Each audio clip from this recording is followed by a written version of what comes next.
श्री शिवाय नमस्तुभ्यम। हर हर महादेव। दोस्तों, आप सभी लोग जानते हैं कि 17 फरवरी 2025 यानी सोमवार को पड़ रही है फाल्गुन महीने की पंचमी तिथि।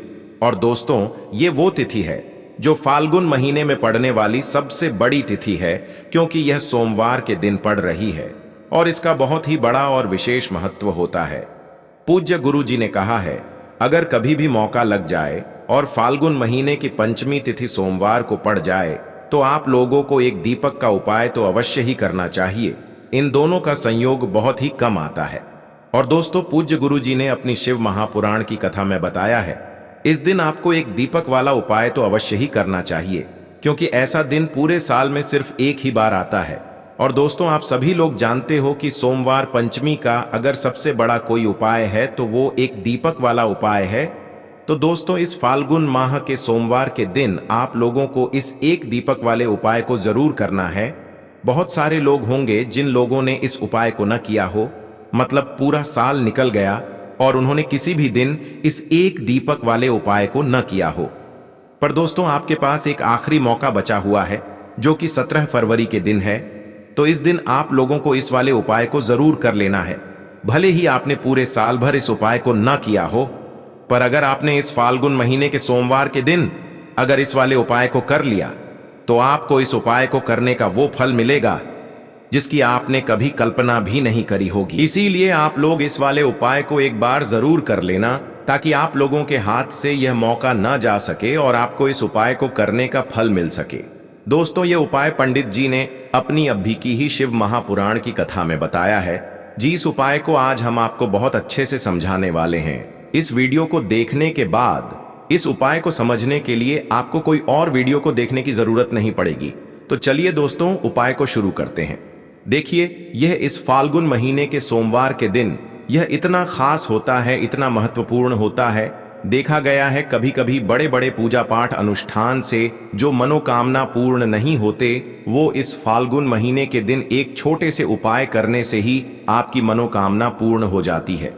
और बहुत सारे लोगों ने इस उपाय को किया भी है और उनको इस उपाय को करने का फल भी जरूर मिला है।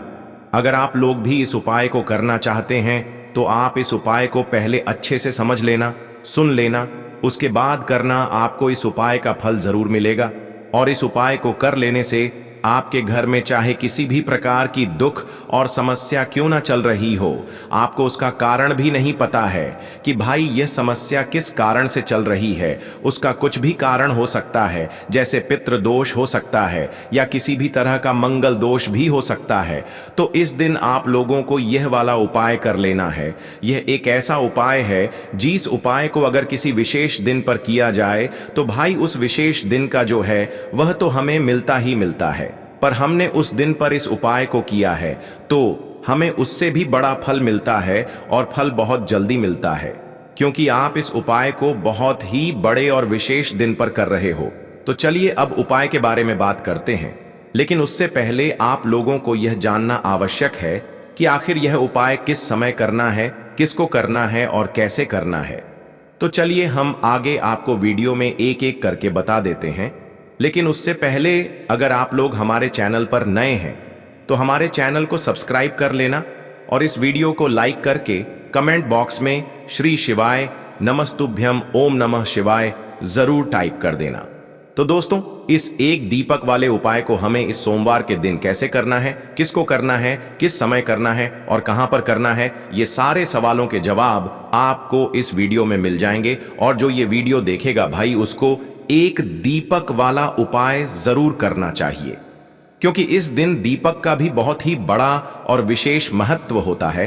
और जब बात आ जाए एक दीपक की, तो ये सोने पे सुहागा वाली बात हो जाती है और ये एक बहुत ही बड़ा उपाय हो जाता है इस सोमवार पंचमी तिथि का। चलो अब बात करते हैं उपाय की। देखिए, पहला और दूसरा उपाय दोनों ही बहुत ही खास है और तीसरा उपाय धन प्राप्ति का उपाय होने वाला है। देखो, अब पहला उपाय जो है वो आपको धन प्राप्ति और पारिवारिक सुख शांति के लिए होगा। दूसरा उपाय आपके मान सम्मान और सुख की प्राप्ति के लिए है।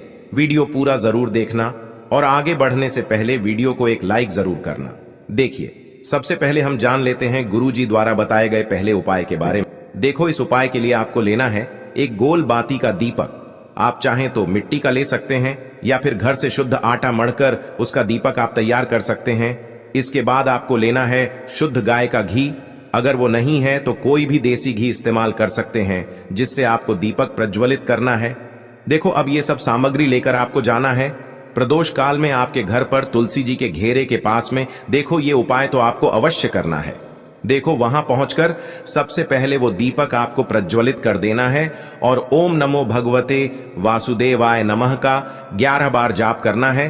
उसके बाद आपको अपने सीधे हाथ में थोड़ी हल्दी लेकर उस दीपक में अपना नाम और गोत्र बोलते हुए डाल देना है। उसके बाद माता लक्ष्मी से आपको प्रार्थना करना है कि हे महालक्ष्मी, हमारी सभी दुख तकलीफों को दूर करो। हे महादेव, हमारे सब दुख कष्टों को खत्म करो। इस भावना से आपको ये उपाय करना है। चलिए अब बात कर लेते हैं दूसरे उपाय की। दोस्तों, आप सभी जानते हैं कि सोमवार का दिन समर्पित होता है भगवान महादेव को, यानी कि भगवान पार्वती को सोमवार का दिन समर्पित होता है। और जब भी हम शिवलिंग के ऊपर कोई भी उपाय करते हैं तो इससे हमें एक साथ भगवान महादेव की और पार्वती की कृपा प्राप्त हो जाती है। देखिए दोस्तों, गुरुदेव ने बताया है कि सोमवार के दिन किया जाने वाला यह सबसे खास और सर्वश्रेष्ठ उपाय है। 7 चने की दाल लेनी है। देखिए, आप 7 चने की दाल भी ले सकते हैं या फिर 11 भी ले सकते हैं, 21 या फिर 108 चने की दाल भी ले सकते हैं। यदि आप 21 चने की दाल लेते हैं तो यह आपके उपाय के लिए अत्यधिक सर्वोत्तम होता है। तो इस प्रकार से आप कम से कम 7 चने की दाल ले सकते हैं और अधिक से अधिक आप 108 चने की दाल ले सकते हैं। अब देखिए, इसी के साथ में आपको मात्र 1 लोटा शुद्ध जल लेना होगा, तांबे के पात्र के अंदर अपने ही घर से। और साथ ही में आपको मात्र 1 से 2 गू के टुकड़े भी लेने हैं। देखिए, सोमवार का दिन भगवान महादेव को समर्पित होता है। आपको यह जो सारी सामग्रियां हैं, इन्हें लेकर के पहुंच जाना है भगवान शिव के मंदिर में। इस उपाय को आप सुबह से लेकर के शाम तक किसी भी समय में कर सकते हैं, लेकिन यदि आप शाम के समय इस उपाय को करते हैं तो यह उपाय आपके लिए और अधिक सर्वोत्तम होता है। तो यदि आपको प्रदोष काल के समय में समय मिल जाता है तो फिर आप प्रदोष काल में भी कर सकते हैं, या फिर आप पूरे ही दिन में किसी भी समय इस उपाय को कर सकते हैं।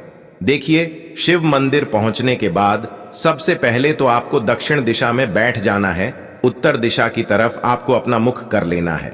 लेकिन यदि शिवालय में भीड़ है, शिव मंदिर में भीड़ है, तो फिर आप किसी भी दिशा में बैठकर इस उपाय को कर सकते हैं। तो देखिए, सबसे पहले आपके पास जो गुड़ के टुकड़े हैं, जो आप गुड़ के टुकड़े लेकर के आए थे, उन्हें आपको शिवलिंग के सामने ही जो आपके पास 1 लोटा जल है, उस पात्र में आपको ये गुड़ के टुकड़े डाल देना है। इसी के साथ में आप जो चने की दाल लेकर के आए थे, चाहे आप 7 चने की दाल लेकर के आए हैं, 11, 21 जितने भी आप चने की दाल लेकर के आए हैं, इस चने की दाल के ऊपर आपको जो आपके पास गुड़ वाला जल आपने तैयार किया है, इसमें से थोड़ा सा जल आपको इस चने की दाल पर डाल लेना है। अब देखिए, आपके पास जो गुड़ वाला जल है, इसमें से सबसे पहले थोड़ा सा जल आपको श्री गणेश जी वाले स्थान पर समर्पित कर देना है। श्री शिवाय नमस्तुभयम इस मंत्र का जाप करते हुए फिर थोड़ा सा जल आपको श्री कार्तिकी जी वाले स्थान पर समर्पित करना है। श्री शिवाय नमस्तुभयम इस मंत्र का जाप करते हुए फिर थोड़ा सा जल आपको माता अशोक सुंदरी वाले स्थान पर भी समर्पित करना है। श्री शिवाय नमस्तुभयम इस मंत्र का जाप करते हुए फिर थोड़ा सा जल आपको माता पार्वती के हस्त कमल पर समर्पित करना है और आपको श्री शिवाय नमस्तुभयम इस मंत्र का जाप कर लेना है। अब देखिए दोस्तों, आपके पास जो थोड़ा सा जल और शेष बचेगा, इसमें से आपको केवल थोड़ा सा जल शिवलिंग पर अर्पित कर देना है और अंत में आपको उस पात्र में थोड़ा सा जल और शेष बचाना है। पूरा जल आपको शिवलिंग पर अर्पित नहीं करना है, अंत में आपको थोड़ा सा जल और शेष बचाना है। अब देखिए, आप जितनी भी चने की दाल लेकर के आए हैं, अगर आप 7 चने की दाल लेकर के आए हैं तो आपको 7 बार श्री शिवाय नमस्तुभयम इस मंत्र का स्मरण कर ले है। यदि आप 11 चने की दाल लेकर के आए हैं तो फिर आपको 11 बार इस मंत्र का जाप करना है। जितनी भी चने की दाल लेकर के आए हैं, उतनी बार आपको श्री शिवाय नमस्तुभयम है इस मंत्र का जाप करना है और फिर आपको ये जो चने की दाल है, इसे शिवलिंग के ऊपर ही समर्पित कर देनी है। लेकिन आपको यह चने की दाल बृहस्पति शवर महादेव का स्मरण करते हुए ही शिवलिंग पर अर्पित कर देनी है और आपको अपनी मनोकामना को भी बोल देनी है। आपकी जो भी मनोकामना है, चाहे वह धन प्राप्ति को लेकर हो, नौकरी से संबंधित हो, विवाह से संबंधित हो, या फिर आपके मकान जमीन जायदाद से संबंधित हो, चाहे गृह क्लेश से संबंधित हो, या फिर किसी भी प्रकार की जो मनोकामना है, उसे आपको बृहस्पति शवर महादेव से परिपूर्ण करने की प्रार्थना कर लेनी है। और इसके बाद आपके पास जो पात्र के अंदर थोड़ा सा से जल और बचा हुआ था, इसे भी आपको धीरे धीरे भगवान शिव की शिवलिंग पर ही अर्पित कर देना होगा। श्री शिवाय नमस्तु भयम इस मंत्र का जाप करते हुए पूज्य गुरु जी कहते हैं, जो भी व्यक्ति इस प्रकार से यह चमत्कारिक उपाय कर लेता है तो उसकी जो मनोकामना है वह भगवान लक्ष्मी नारायण की कृपा से तथा महादेव की कृपा से बहुत ही जल्द परिपूर्ण हो जाती है। बात करते हैं अगले उपाय की। देखो, इस उपाय के लिए आपको मात्र 2 लौंग लेनी होगी, यानी कि आपको लौंग का जोड़ा लेना है। 2 फूल वाली आपको लौंग लेनी है। लौंग का जोड़ा कहीं से भी खंडित नहीं होना चाहिए, इस बात का ध्यान रखें। इसी के साथ में आपको लेना होगा लाल चंदन का पाउडर। देखिए, यदि आपके पास लाल चंदन की लकड़ी है तो उसे घिसकर भी आप चंदन के रूप में प्रयोग कर सकते हैं। यदि पाउडर है तो उसका भी आप अपने उपाय के लिए प्रयोग कर सकते हैं। देखिए, चंदन जो है वो तेज का प्रतीक माना गया है और साथ ही साथ जीवन के अंधकार को दूर करने का प्रतीक माना गया है।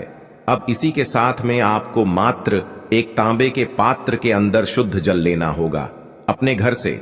अब दोस्तों, ये तीनों सामग्री लेकर के सीधे आपको पहुंच जाना होगा भगवान शिव के मंदिर में। देखिए, इसी के साथ में आपको एक गोल बाती का दीपक भी लेना होगा।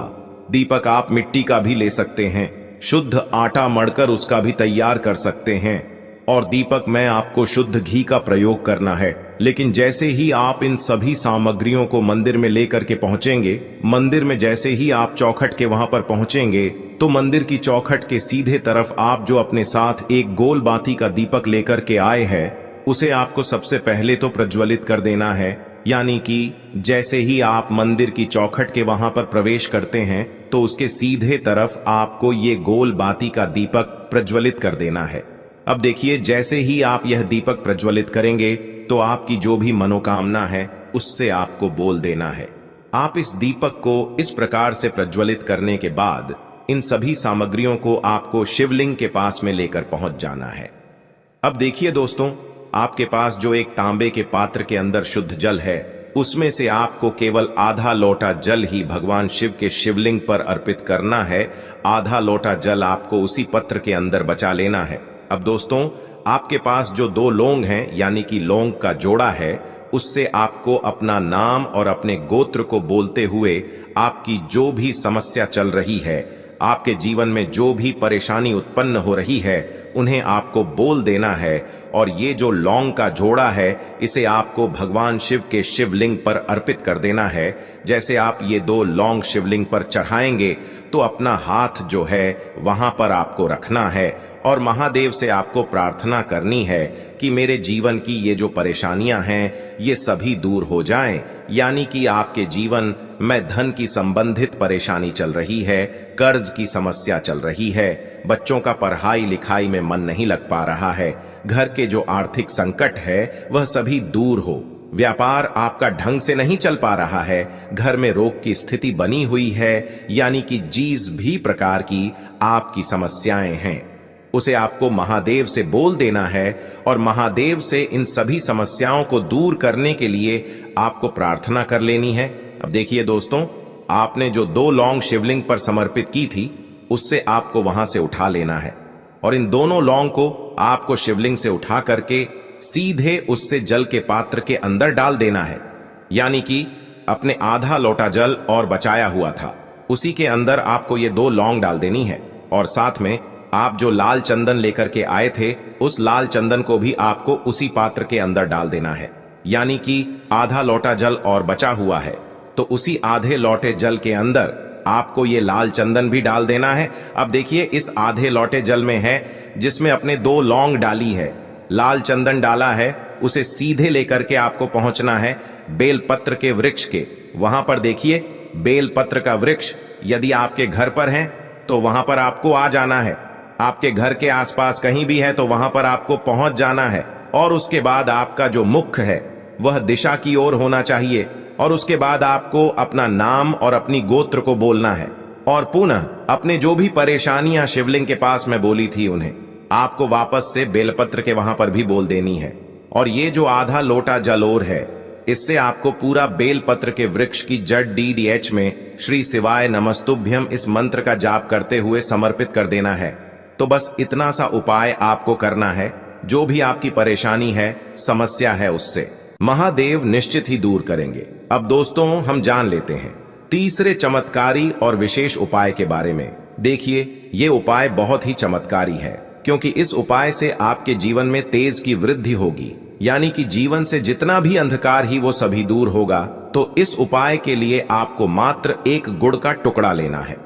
गुड़ का टुकड़ा आपकी जीवन में तेज की वृद्धि करता है और साथ ही साथ आपके जीवन से जो अंधकार है उसे दूर करता है। इसी के साथ में आपको एक चावल दाना यानी कि अक्षत का दाना लेना है। ये चावल का दाना आपके जीवन में सुख शांति को लेकर के आता है।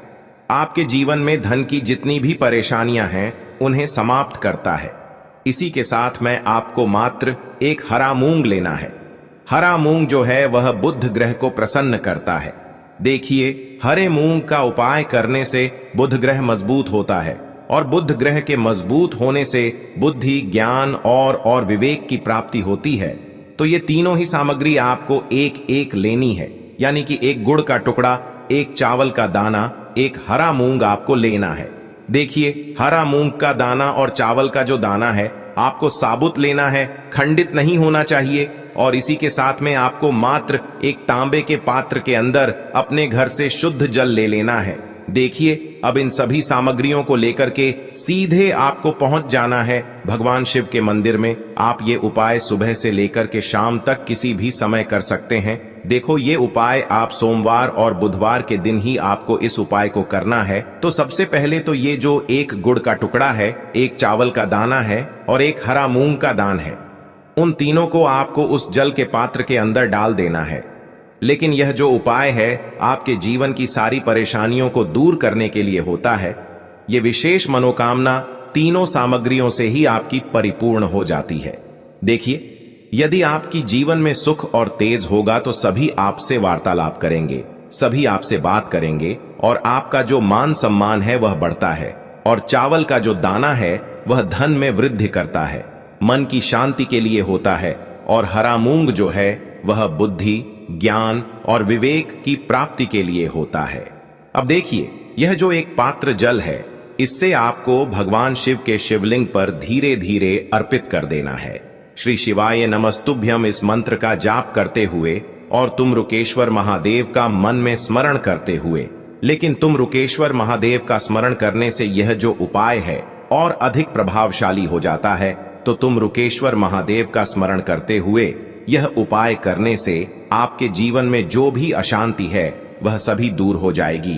तो इस प्रकार से आपको यह सुंदर सा उपाय कर लेना है।